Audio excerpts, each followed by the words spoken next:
All right. All right. All right. All right. Let's go. All right. We got 45 minutes.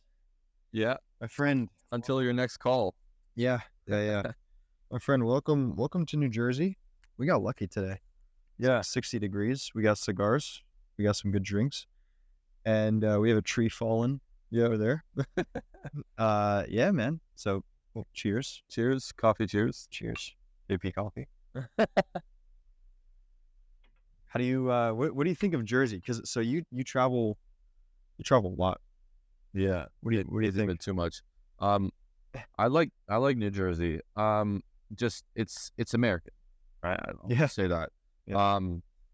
New York is like its own thing. Then New Jersey is just like more like rural USA. Yeah.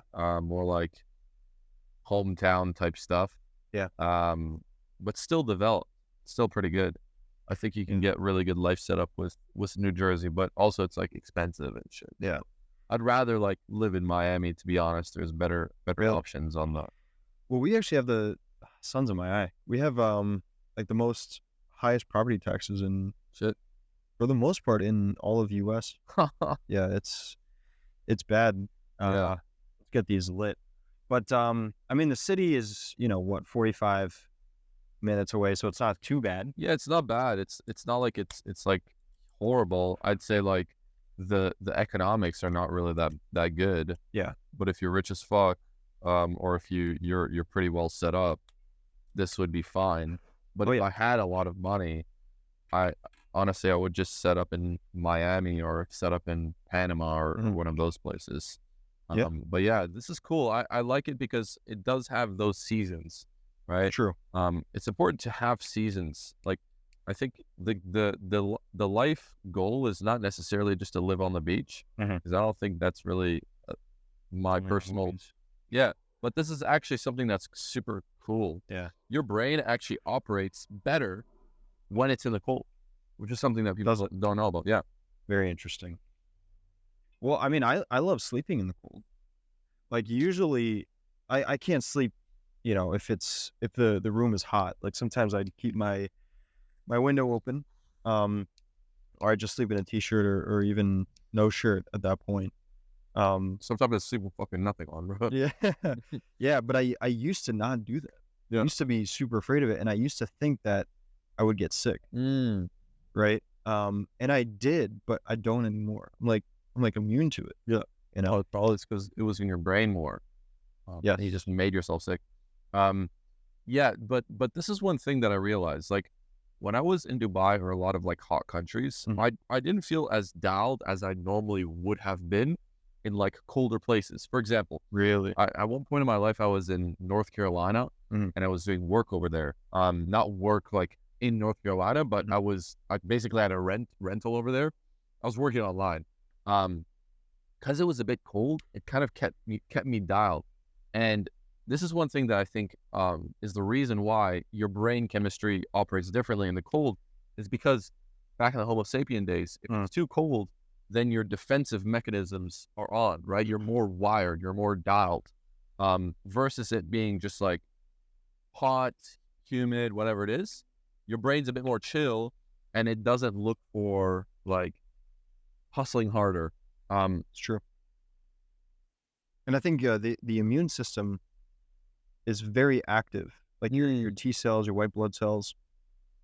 And the reason I know this is because I went through a lot of like health things with my tonsils, and I had to study up on that because just going to traditional medicine was, or not traditional, but like, how do I say this without getting in trouble?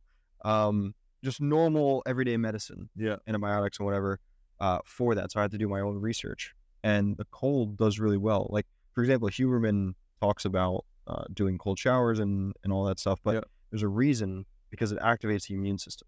Same with Wim Hof. Yeah. So it's not like the life goal is to just not have any diseases. It's to have a strong immune system. And to get a strong immune system, you have to put yourself through a environment where it will fight everything around it. Yes. But when you're in the hot, it's not like you're inflicting that kind of thing in your brain to just keep your immune system on point. your immune system probably slows down or chills down in the hot. But yeah, New Jersey's pretty cool. It's similar to Toronto, to be honest. It's just you add a bit of an American taste and a bit hotter, and that's what it is. Maybe less of a communist government as well. Well, I think they're both the same. But yeah, it's interesting. I mean, gun laws are shockingly easier than I thought it was going to be when I, went through that process. It wasn't as bad. Yeah, I was actually surprised. You took me upstairs and you showed me your Yeah. yeah. That would have never happened in a Canadian house. Yeah. Right? It's like, all right, come upstairs and I'll show you like that's just insane. In Canada, we don't have guns, we don't have rights. Yeah. Well, right? We don't have no freedom. We don't have guns. We're not able to defend ourselves from the country. And that is what adds the vulnerability to the citizens, right? They really need to trust the government. And that's one thing that I think some people don't actually understand why guns are legal in the US, why people can carry and everything. It's because in the US law, they allow people to carry guns so that if anything happens within the government or within the powers, if it becomes corrupted, then people are able to defend themselves. Yeah. Or if anything happens in the US, they can still defend themselves in some way.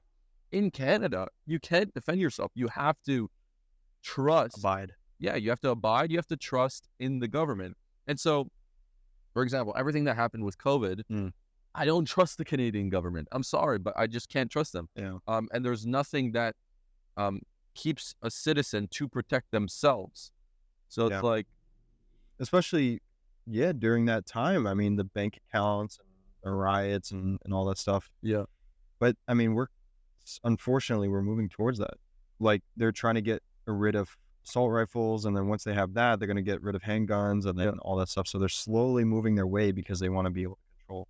I think that it's very polarizing in the US. So in Miami, you're able to like basically live on GTA, and and over here there are different belief systems within the government. It's like very polarizing with the different governments everywhere throughout the US. Yeah. So at one point, if people do not start to collaborate within the US, then you can see like different countries here and there. Yeah. And personally, difference between California and Miami is really big.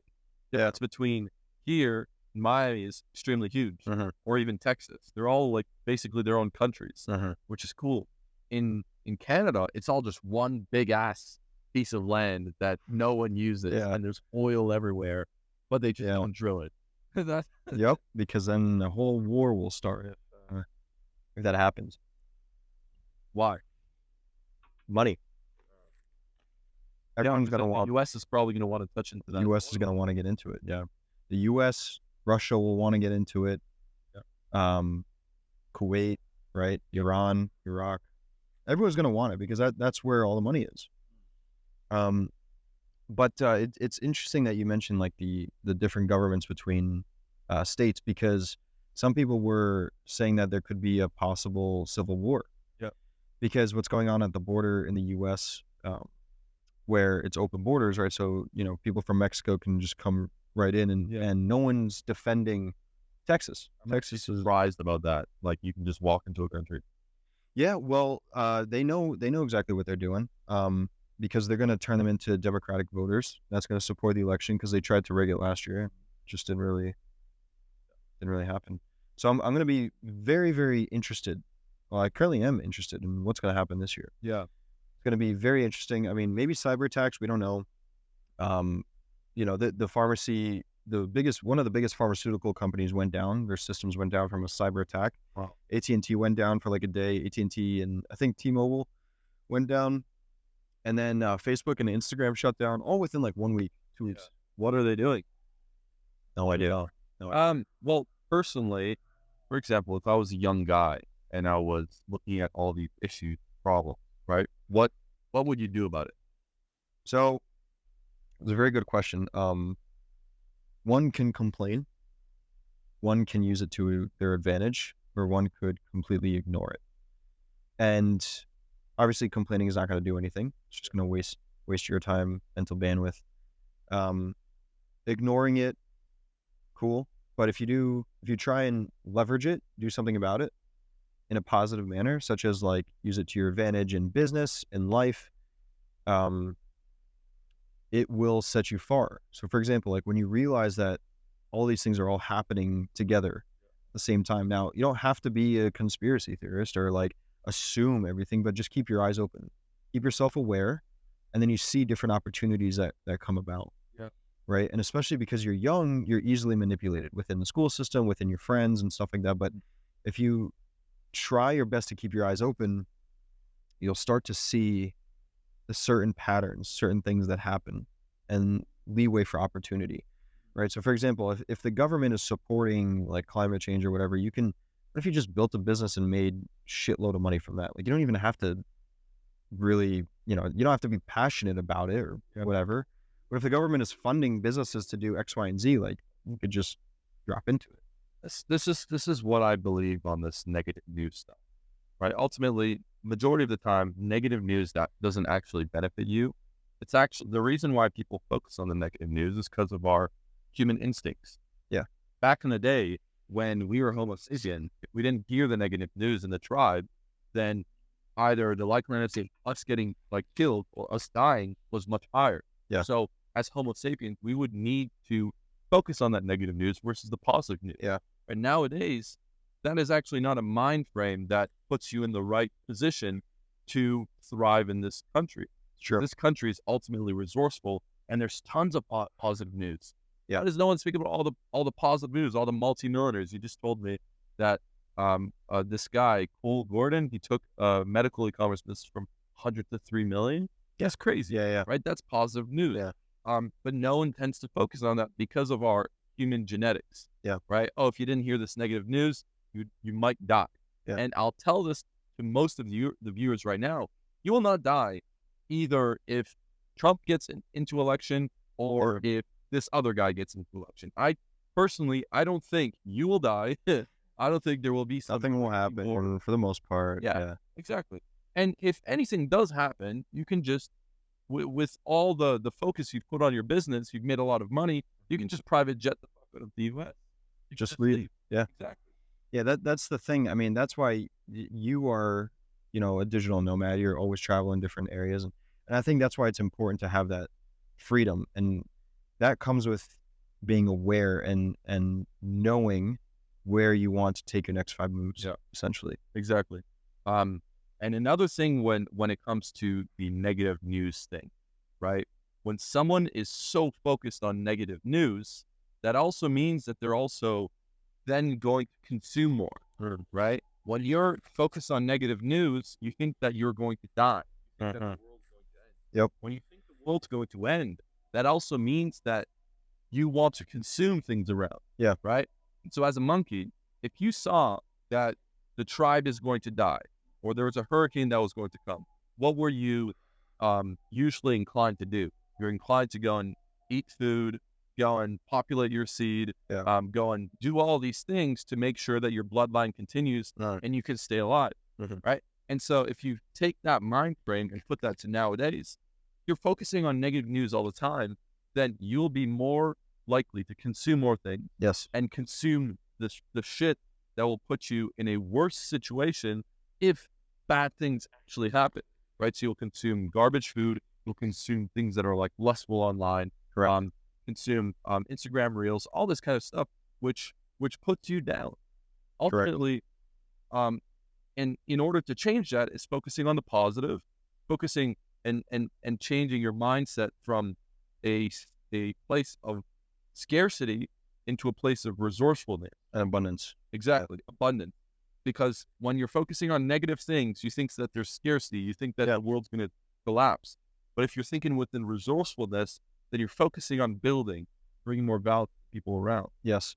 And I think that's super important because when you look at the negative, you don't see the opportunities coming, right? So, if you can't produce a certain income or you can't get something started, well, you can either, get bitter or get better at the end of the day, right? And if you're bitter, you're just not going to see the different resources at your hand or any opportunities that you can actually use to leverage it. because you just have a negative lens on. But if you switch the lens and go positive, you could say, okay, well, I could do this, I could do this, I could do this. These are the people I could talk to. These can connect me with these guys, right? And then it's just about speed, execution, and efficiency. It's like, if you look back at the pandemic, right? That was one of the most negative things that happened within the last decade. The pandemic, everyone got shut down. Everything collapsed. Yeah. Who was the person that actually thrived within the pandemic? Was it that guy that was always watching the news? Was it that guy that was focusing on the news, No. case studies? Yeah. Oh, the cases are going up. The virus is going up in this area. You think that guy got rich from the pandemic? No. It's the person that realized that this is an opportunity that he can allow and use, focus on business and double down into the online thing that he's doing. So anyways, focusing on the negative will never benefit you unless there's a way of taking advantage of those negative news. And that only, you can only take advantage of that when you're really skilled in business. So I would just say, don't even pay attention at it for, let's say, a year, 2 years. Yeah. And then when you get more skillful in business, you can try to utilize these things to your advantage. Yeah. So you're what, 21 years old? 21. Okay. And because we have a lot of people our age that follow us. Okay. A lot. And they're always trying to figure out the best method, right? Or the best thing to do or to make money online, because they always see other people selling the dream to get there. Now, from my personal experience of just 7 years in running business, everyone is going to be chasing the dream, but what they don't realize is once you get there, there's a lot more troubles to it. There's a lot more responsibility that comes to it. There's a lot more on your shoulders, but it's not always sunshine and rainbows. And just like Tate says, for every good thing, there's a bad thing, right? Whenever you feel like your life is up, you got to come down sometimes, right? And whenever you're down, you got to come up. You're going to hit rock bottom at one point. Always go through those ups and downs. But the reason why people go through those ups and downs is because they don't necessarily have enough business knowledge. They're not as experienced in business. You will avoid those downs if you're really knowledgeable in business. If you already have experience. Why did Grant Cardone do that 90-day challenge? At the end of that 90-day challenge, was able to build a $5 million business. Yeah. Crazy shit. And he went to zero, set a challenge. All right, I'm going to go in the middle of the U.S., create a $1 million business. Can I do it? He was able to do it in 90 days, $5 million business, which is insane. But why was he able to do it? It's because he has that business acumen. He's gone through skill set. Yeah. Where he avoided those down in that business. And yeah. So what you're saying is, now what Hormozi talked about was Elon Musk can go in 1 year build $1 billion company. Same with Grant, same with all these big guys, right? But for someone like us, it would take us 40 years. Why is that? Well, it's because they have the skill set and the mindset. So then what you're saying means that the number one thing that everyone should be working on is mindset and skill set. Yeah, skill set, very important. Mindset and skill set is something, it's things that as an entrepreneur you need in order to push the business further. Yeah. Right. The thing is, if I was to build Tesla, right, myself, it would have taken like fucking 100, 200 years. Yeah. With the experience that I have. Yeah. Just to be honest. But with Elon, he was able to build it in what, 10, 20 years, something like that. So how is he able to do it quicker than me? It's because Elon has previous experience scaling PayPal. He's likely spoken to a lot of high-class individuals and learned from them about business. He's been able to be in the right circles to learn how to scale businesses quicker. He's probably spent a lot of money on mentorships and things of that sort, or coaching to help him go in the right direction. He's also hired people with different skill sets than him that are better in those skill sets that pushed him further. He's basically leveraging his network and leveraging other people's knowledge and experiences to build something that he's doing, right? So, and that's why networking is extremely, extremely important, because you could just leverage what other people are doing to shortcut the things that you're trying to get accomplished. Yeah. So I have a question for the viewers that don't know who you are right now. You said you worked 7 years in digital marketing, I'd say, and give them a bit of a background on who you've worked with, your kind of journey into digital marketing, why you've chosen this path. It's a good question. So I'm about 23 now. It's been about 7 years in marketing. I've worked with some of the world's biggest online coaches, influencers, like Patrick Bet-David's one of them. Bobby Castro has got over 750 million in real estate, sold his company for like $1 billion. I've worked with Steve Larson. He does offers and funnels for Russell Brunson. He's done over, I think, 15, 20 million in sales. I've worked with Cole Gordon, $50 million a year company. Peter Taunton, he's had 4 9-figure exits, or 8 and 9-figure exits. Yeah, he's the owner of Snap Fitness. I don't know if you guys have it in Canada. And just a bunch of others.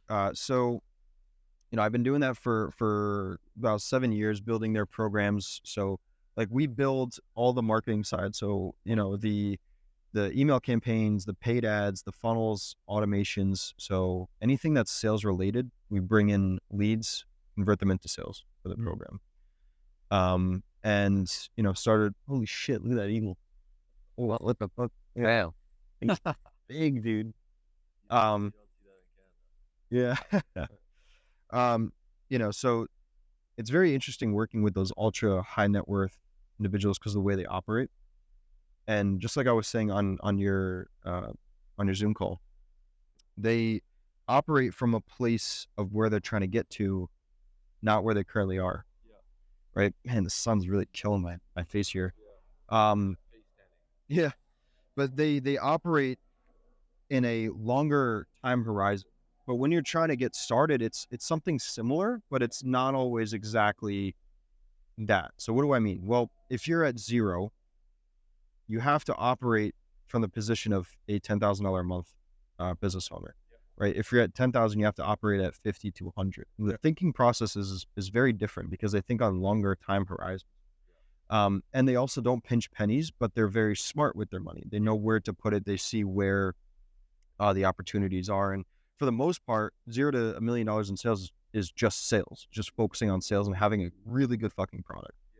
Like, people are just underestimating how important it is. Like, everyone talks about the offer, but that's really what it is. Like, can you get results for this person? Yeah.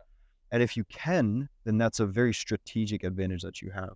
But the reason a lot of these people can't get traction in their business going from 0 to 10K per month is because their offer is not good. Yeah. It's like, number one, it's presenting the offer, which is what we call messaging, but then actually getting good results for the people. And that's what everyone is struggling with, because if you can get good results, there's no reason why someone shouldn't buy your product or your service or whatever it is. What is something that you see in all of those high net worth guys that you don't see in normal people? Impatient action, patient results, what Hormozi says. But also, the secret that no one really tells you is that they enjoy the journey, not the end goal. They sell the end goal, but they don't like shoot for it. Yeah, they go on the yachts and the trips and these parties and all that shit. Yeah, but that's what's advertised. That's what's advertised. That's what people don't get, right? All right, cool. I'll be on a yacht for 4 hours, but the rest of the 24 hours of the day, I'm at fucking home. And grinding, monk mode, right? Right. But we take the videos when we're having fun. Exactly. Of course. Yeah. But when you're having no fun, normal people don't want to see that. Exactly. But that's the stuff that people need to realize is actually the most important. That'll get you traction off the ground. Yeah. Yeah. And that's why I honestly think guys that are under 10K a month are just lazy people. Lazy. They're just lazy people. So what does that come down to? Mindset. Yeah, mindset, and they just can't do the boring work. They're too lazy to do the basic boring work. And that's why I implemented the KPI system in JP Group, because I feel like people have a hard time doing their basic job, right? You go from 9 to 5 to then becoming a freelancer or becoming a business owner, right? Now you become a business owner, you're much more flexible. You can sleep in, you can do whatever you want. And the crazy thing is that I speak to some of these guys in my group, and they tell me, hey, well, I asked them, hey, what did you actually do to take your business to the next level today? Like, what did you actually do in order to push your business in the right direction? Most of the times, it's nothing. Mhm. Most of the times it's nothing. It's like, Nothing special. have you done some marketing? Have you done some sales? Have you systemized some things? Have you hired these people? Mhm. Right? Have you walked in the right direction? Most guys in the game of business just walking back and forth, whatever it is, Yeah. the marathon of life. In a marathon, you're supposed to run to a specific direction. Mhm. But most guys at the very beginning, they have no clue where they're going. Yeah. Right? They have no path. They're not following the path. Yeah. In some sense, they're too lazy to start the whole path because they're focusing on when they reach the end of the marathon.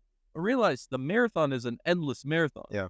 So if you focus on the end result, it's not the right mindset to go in that marathon. Uh-huh. It's about realizing, all right, cool, let's hit this first mile, then let's get to this next mile, then let's get to this next milestone. Yeah. Something that what is it? His name, David Blaine. What he did, I think this is in there. Basically, he has the longest record of holding his breath underwater for the longest amount of time. I think it was like 2 hours, 3 hours, some long. Man, it's like Really, really long. I think it was actually longer. But basically, he mentioned that his mindset when going underwater was not, hey, let me overcome this first hour. Yeah. Let me overcome this whole entire segment. But it's about the next minute. It's about the minute after that, incremental. right? And as you go through the process, you get these small wins that you accumulate that makes you happy about the journey Yeah. versus just the result. Yeah. No, that's super true. And as I'm sitting in these events of these 8-9 figure businesses, I'm thinking like, what was it like? What's so like? I'm very self aware and I like to compare certain things. I'm thinking to myself, I get on team meetings all the time with these companies, and how they hold themselves accountable in their personal life is the same way they do it in their business. And they're super, super, super disciplined. They know that they have to get shit done every single day. Yeah. That transcends into business. They look at their numbers. They look at their revenue every single day. They look at the budgets.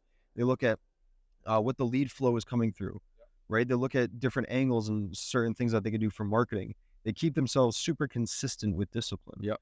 And that's why the mindset is so important. Because metrics based. Exactly. Yeah. Right. But then also how you perform on your worst day will show you how you can even perform better on your better day. Yeah. Right. Because everyone can perform really good on their worst day.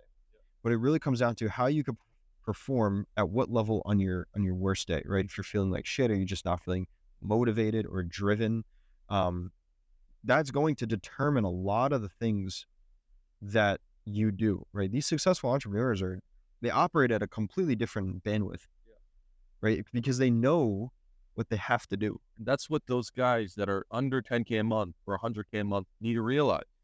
It's a skill that you acquire. Yeah. And in order to acquire that skill, it's all about more life experience, more business acumen, going through more experiences and learning from the guys that have that skill set. Yes. So that's extremely important. Yeah. So what about you? So you came from like what was your background in case for anyone watching on my side of things? Yeah. So basically, let's say I graduated high school whilst the pandemic was happening, so I didn't have graduation, all that shit. Right. I'm very, very not sure where I was going to go in life. I wanted to get in business, but I kind of automatically put myself in the university route, engineering route, because my dad, like I looked up to my dad. Yeah. And I wanted to be like who he was.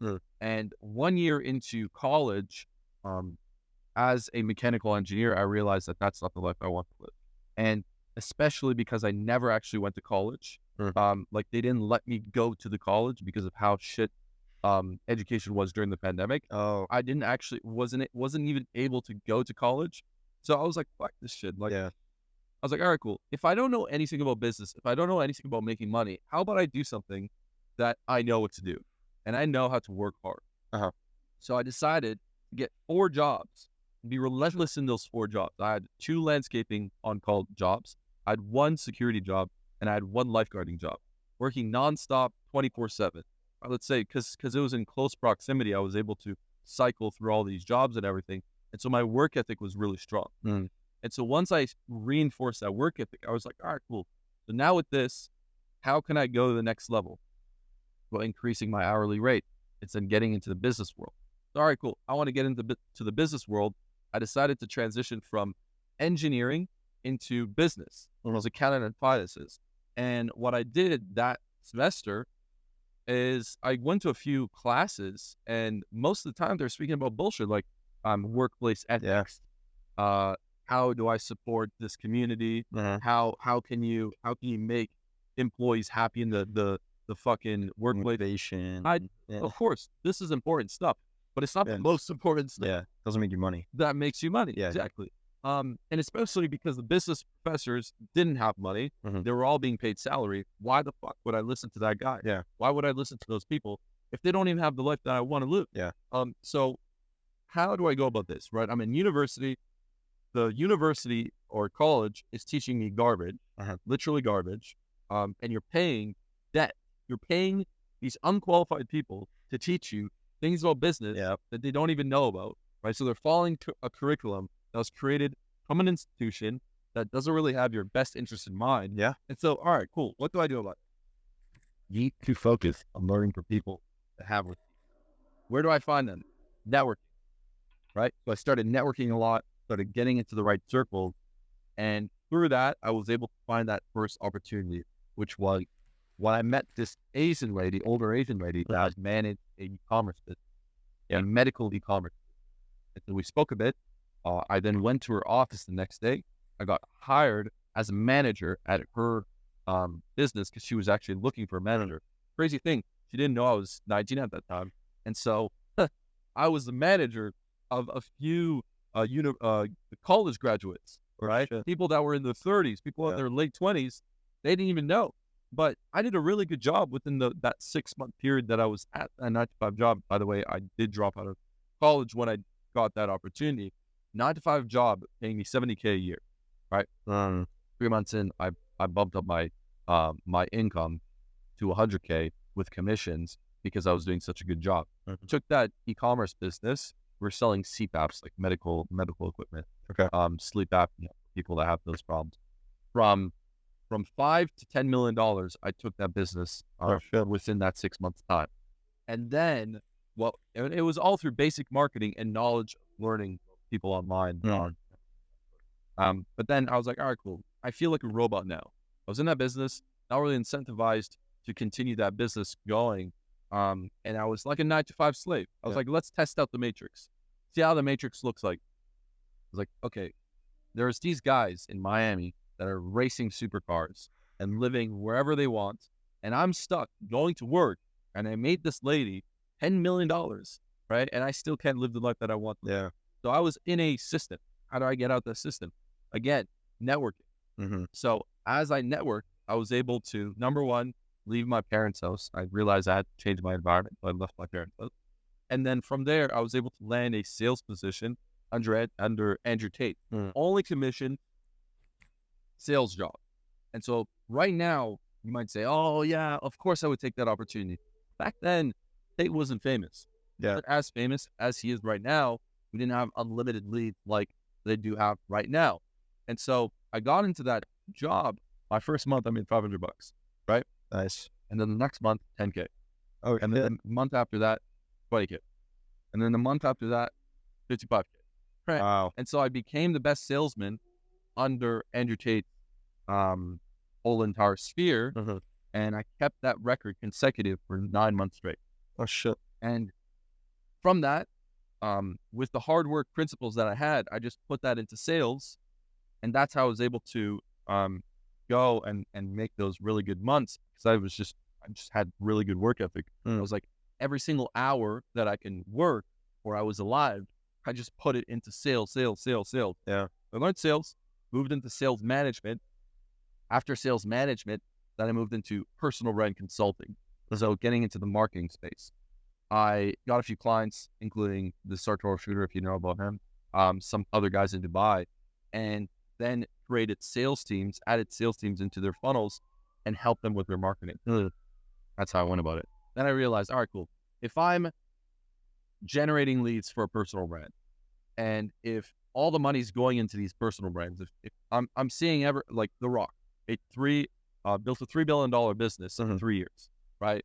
Conor McGregor, built a $1 billion business in a matter of a few years. Yeah. Right. These guys are all making their money with personal brands. That means that branding is an extremely important thing. So then I moved into the personal branding space. Another very risky decision. Yeah.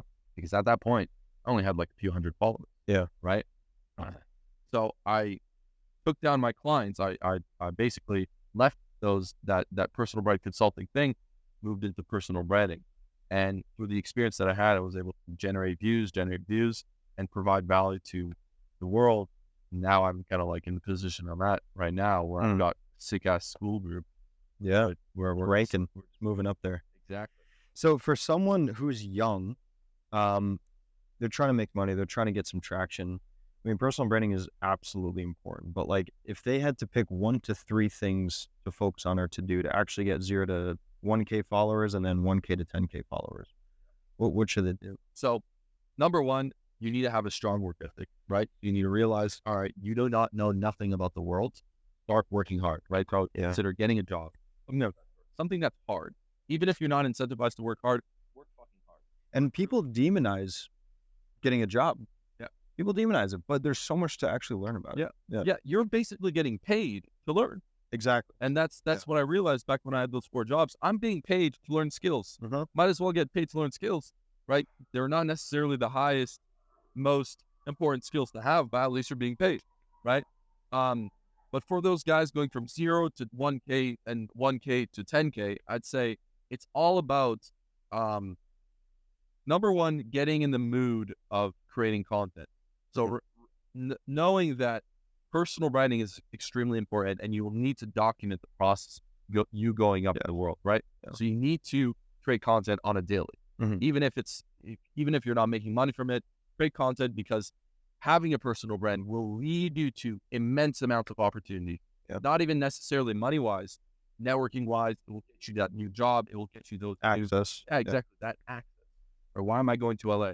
Because I have a strong personal brand. I can go and meet with this high-end influencer, multi-million-dollar influencer, because of my personal brand, because I have an audience, right? So build a brand, but what's going to get you that income in is a job or sales, right? You want to do something that's high risk and something that's medium risk, right? And I see the level of risk, and it's like, if you have a 9 to 5, this is extreme 0 risk.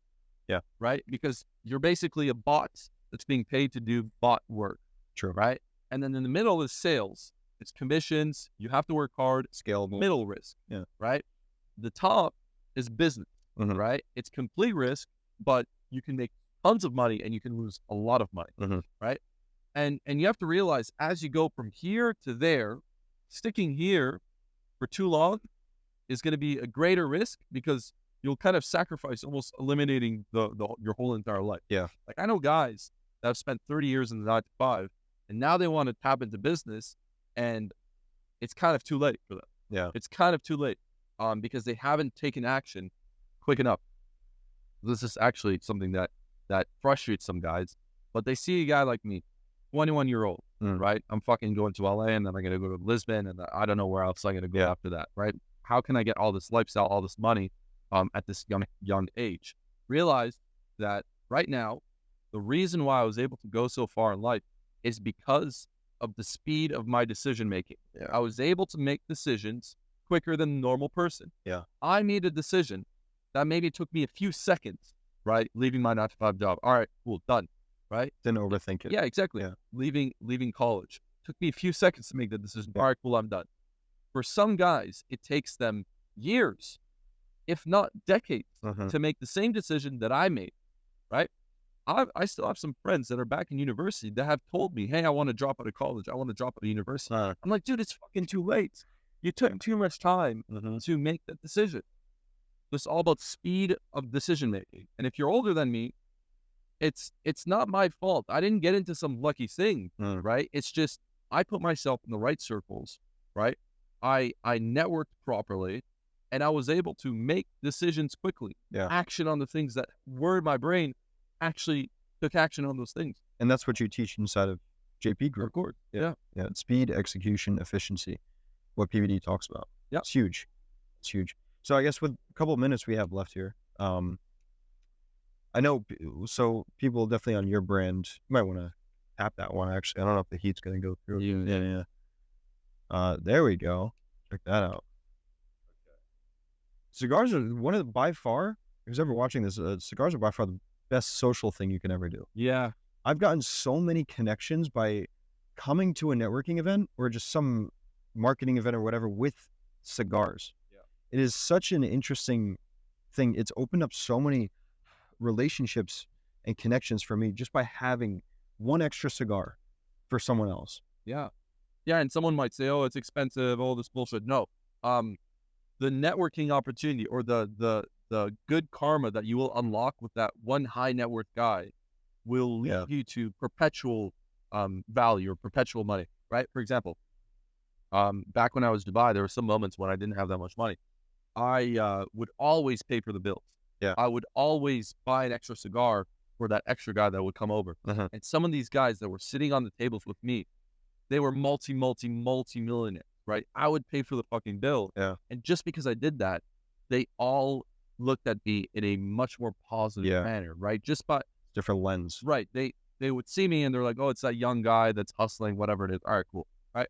And then they see I pay the bill and I bring them a cigar. A whole different So much authority. So much different. And they want to do business. And now you get on the same level, no matter what money you have or what's your whatever, but now you get on the same level as these people. Yeah.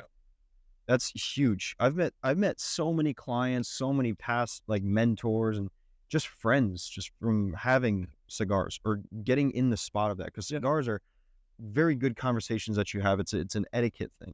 Yeah. Right? It's very, very social thing that people do. And especially if you know about cigars, if you're not some study up something very, quick. Yeah. If you know about cigars, you're saying, hey, this is a cigar that I can pick for you, whatever it is.